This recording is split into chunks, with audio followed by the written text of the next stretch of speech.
Okay, so we're going to sit and we're going to do the practice of focus on mind. When we focus on mind, we are only focusing on sensory information. We will simplify it today to be hear and see in the mind. You might label it hear or talk for mental talk, and see for mental image. You could label it image. It's another label people like to use. I'll be guiding today, so the labels aren't as powerful, but when you go do this on your own in the rest of the week or life, using these labels will really help your concentration.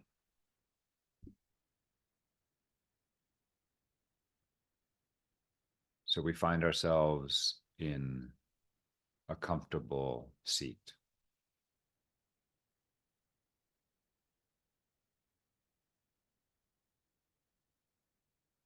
Before we focus on mind, because it is more challenging, it is generally useful to begin with some resource practice that you've already become comfortable with to help you drop into the space of concentration and acceptance. So we will do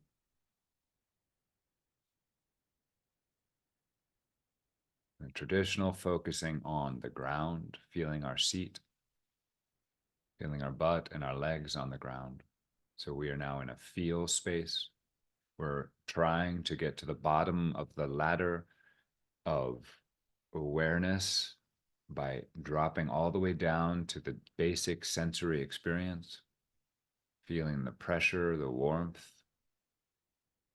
of your butt, back, feet, legs on the ground. What does it feel like now? And what does it feel like now? What does it feel like on the left? And what does it feel like on the right?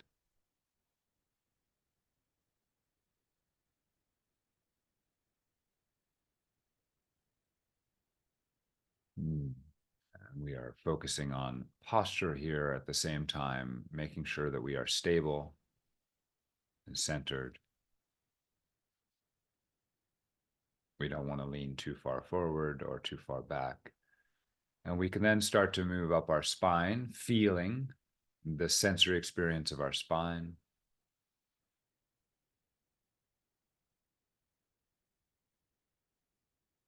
Allowing for the spine to align and find itself in what's the most comfortable form of uprightness for you now.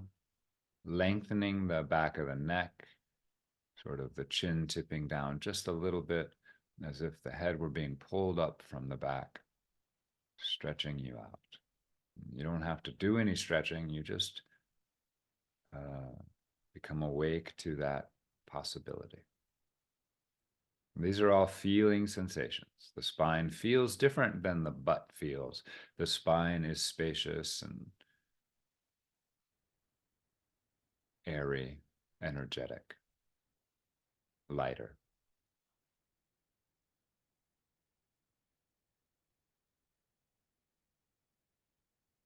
And we breathe in and we breathe out, and we just let the breath guide us towards relaxation. Every time we breathe out, the body relaxes a little more. And it's not something we're forcing on our body. It's just a fact that the out breath is a relaxing part of the breathing pattern. When we breathe out, the shoulders relax, the belly relaxes. When we breathe out, every cell releases a little bit.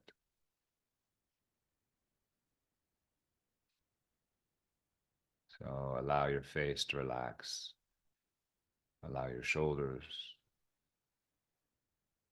Allow, as you breathe out, all the way down the arms to the tips of your fingers.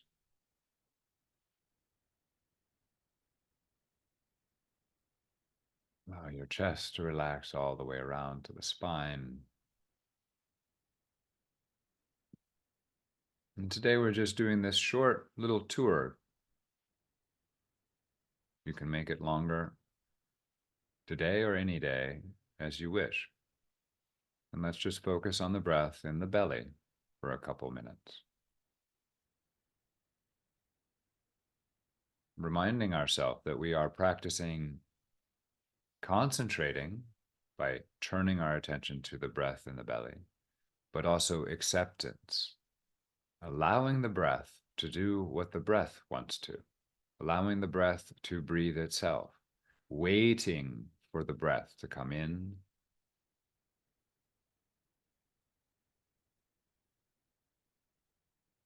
and to go out. And not the idea of the breath, but the actual experience of the belly beginning to breathe in. Can you notice the moment that the belly breathes in?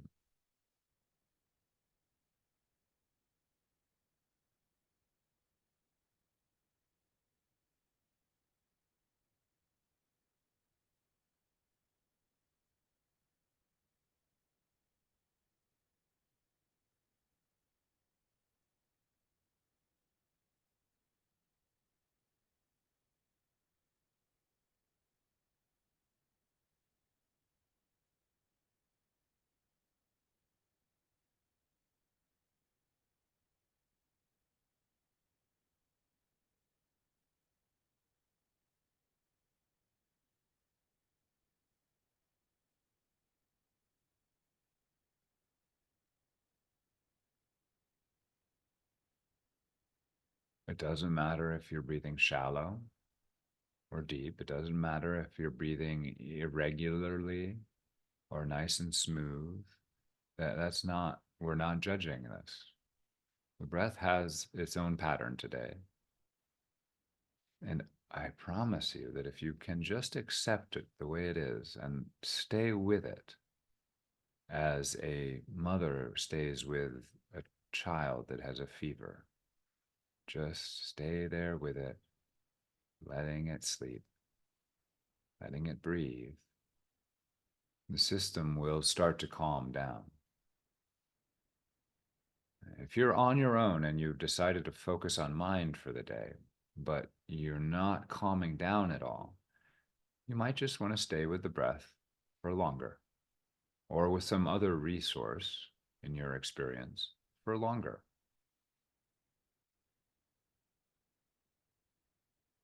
At some point in your practice, the mind itself will be a resource, and then there will be no distinction between these types of practice. But if you are distracted by the mind,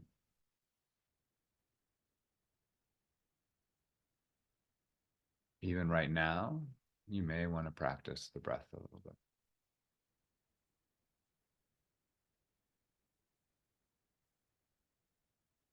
And today I will guide you, so it's an extra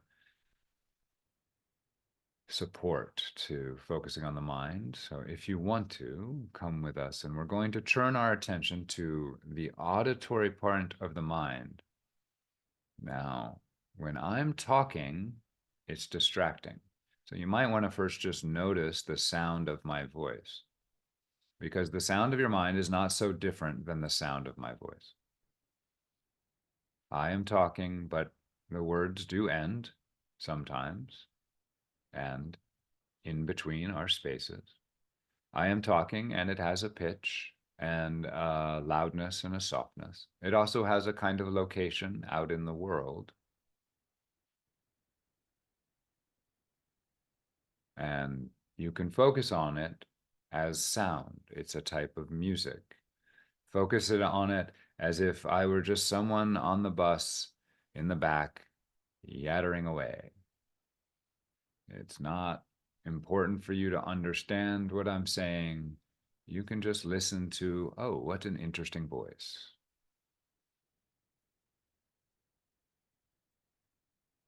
You would label it here.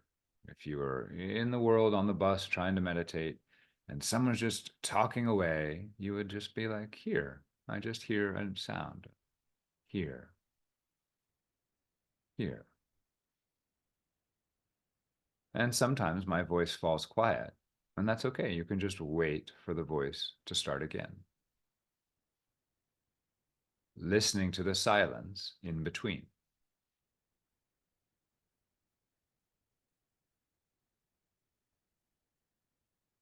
Now, once you have a sort of sense of what that is like, you just turn your attention now to that space between the ears or in the head where you hear your own mind. You can even say a sentence to yourself, like in Narnia, there is a lion. Once I become quiet, and you can say it to yourself and find out where your mind makes noise. And you'll be like, okay, that's where I'm going to focus.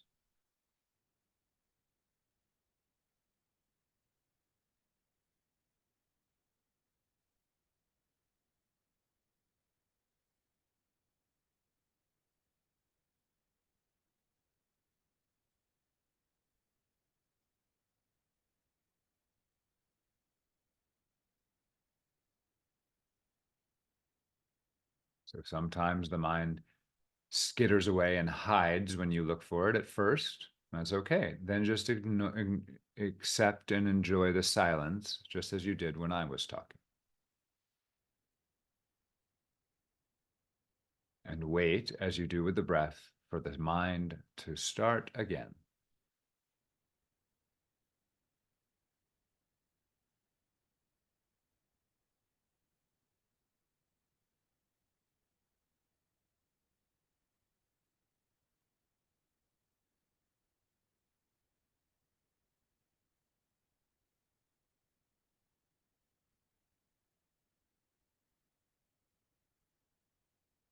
We are listening to our own mind now, like it's a stranger on the bus.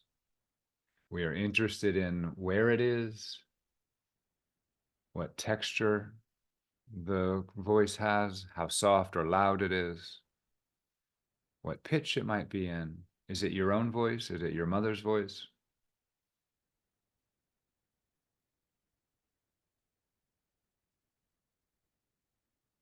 When it starts and stops, and whether it has a rhythm, whether it's fast or slow.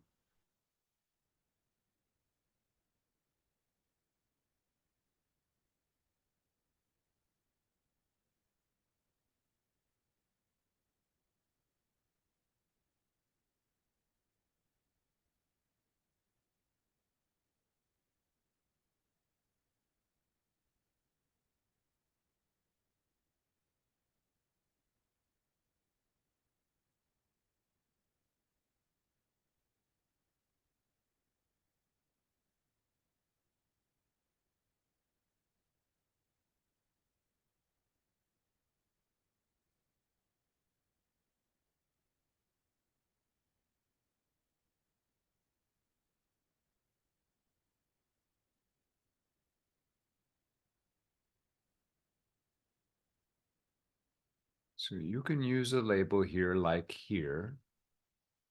Whenever you hear your mind, you can label it here. But for some of us, that is confusing because our labels are themselves a kind of mental talk. So if that seems too confusing, you can let go of the labels and just try and focus on the mind itself without labeling. Now I'm going to be quiet for 3 or 4 minutes here so that you can really focus without the external sound of my voice.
Now, it's important to stay open to all mental talk. At first, there will be the object mental talk, which will start to yatter away, and you'll be able to pay attention to it. But you won't notice that you're also talking to yourself about how good your meditation is going or how bad it's going. So you'll be focusing on the mental talk, and then some other voice will be saying, "Hey, I'm doing a good job," or, "Oh, yeah, there it is, there it is."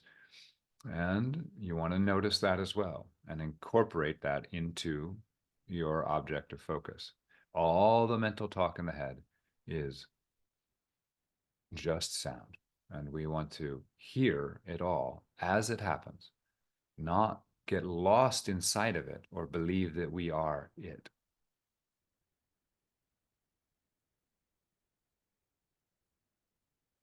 There is no conductor conducting this orchestra.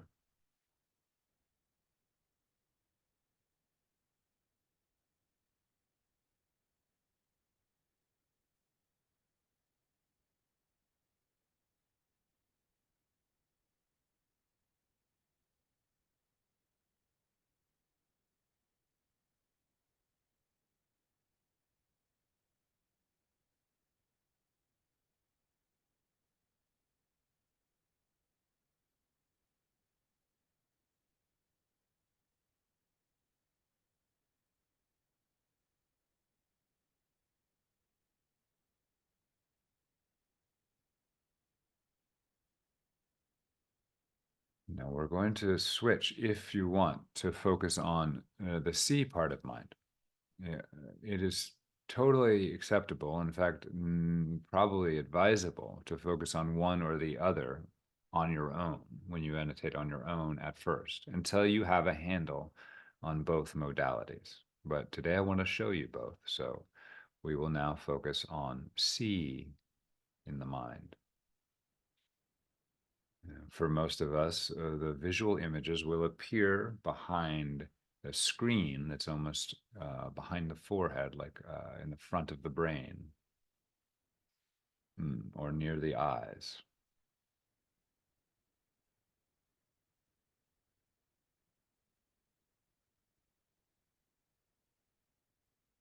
And if you're not seeing anything in particular, just focus on the patches of light and shapes behind the eyelids. But otherwise, the second you have a memory or a thought about the future or a thought about how your back hurts or a thought about me talking, with your eyes closed, there will almost always be a visual accompaniment that you can observe.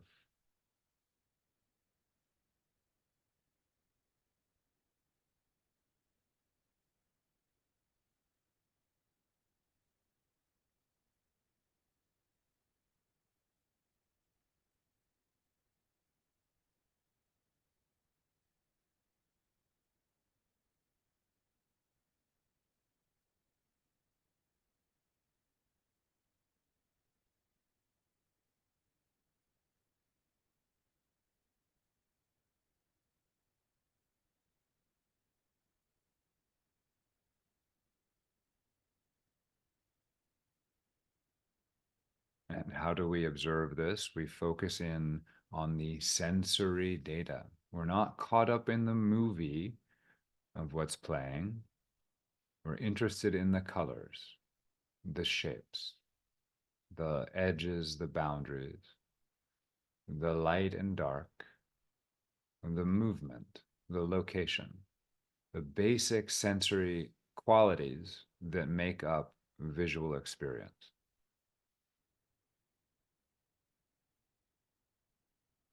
For most of us, color is a really good place to latch on at first. But some of us don't find our visual phenomena very vivid at first, and it's more a little more black and white, and that's fine. Then you focus on the shapes, but not the names. We're not worried that we're looking at a dog. We're interested in the boundaries of the image, how it's moving, what color it is. We aren't telling ourselves a story about the images. Don't interpret these sensations. Just experience them as abstract art.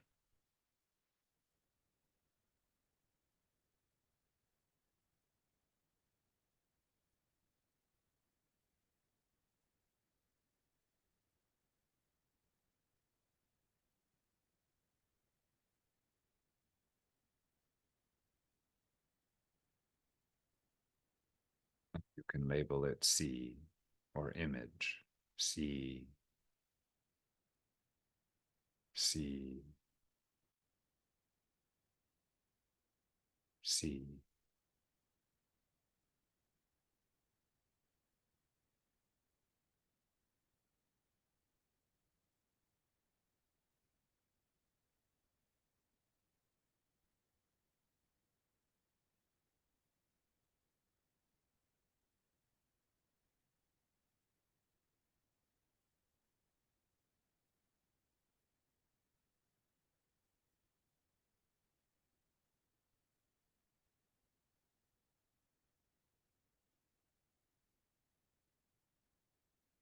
And this is still a concentration exercise. So notice if you get lost in talking, thinking about your thinking, thinking about your thoughts. Oh, that's interesting. There's a thought over there. Oh, that's interesting. It's kind of vague. I can barely see that, right? Those are just talk thoughts. Ignore turn your attention from those to the visual experience itself.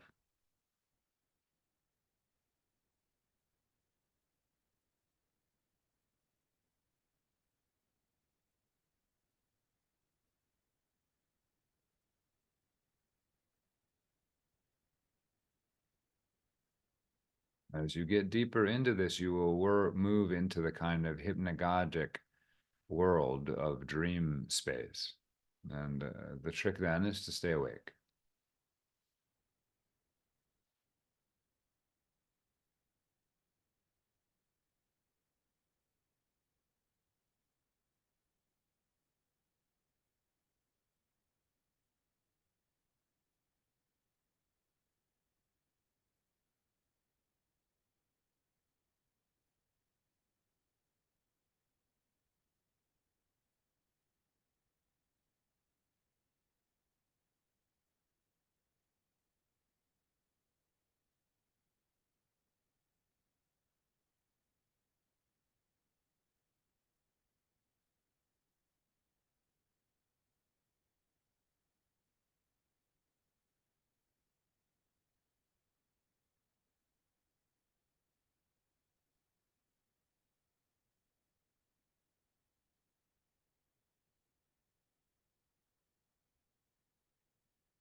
Okay. Now for the last few minutes here, I invite you to choose one or the other, or ultimately we will try to do both at the same time.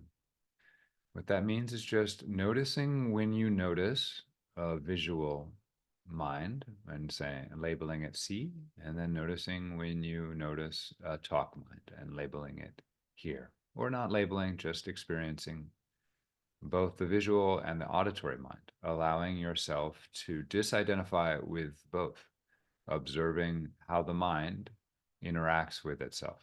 Sounds will generate pictures, and pictures will generate sounds.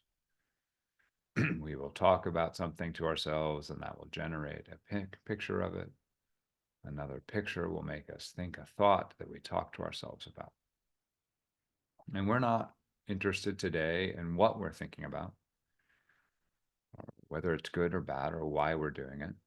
We just want to be present for the creation of our thought. What's the deepest It's one of the deepest and simplest things you can see in meditation is to realize that your thoughts arise without you asking for them. What does that mean? These thoughts are not you.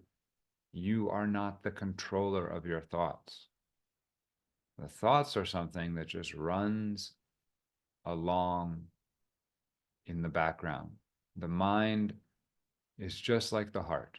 The heart pumps blood. It's just like the liver. The liver processes waste, toxins. It's just like the kidneys. They're all doing their job. The brain pumps out thoughts. The mind, I should say, pumps out thoughts. Pumps out those thoughts because they have been useful to you to survive. But we need to realize that those are just useful tools, sounds and pictures that help us sometimes. They are not who and what we are. So, see,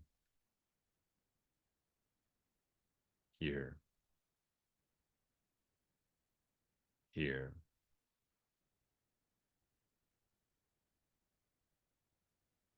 see.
Eventually, listening to the mind can be as peaceful as listening to the breath or listening to a bubbling, babbling brook.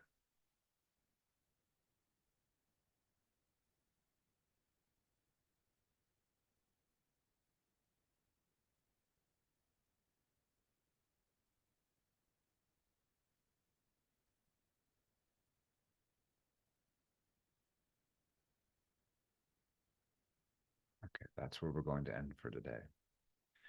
So, that is a taste of focus on mind. You can open your eyes and come back to the world, and as always, allow yourself to move as you wish. But see if you cannot just immediately drop into your mind. Can you continue now with your eyes open, noticing the sound of your thoughts that start to arise? Eventually, even with your eyes open, you'll notice that there are visual thoughts that you're overlaying on the reality in front of you, bringing to the foreground. And it's really useful to remember whenever you stop meditating that stop the practice of meditation, that the purpose of meditation does not need to stop. You can continue to try and transition into your actual life with mindfulness still activated. Okay, so that's all for today. Come back next week and we will focus on our emotional self.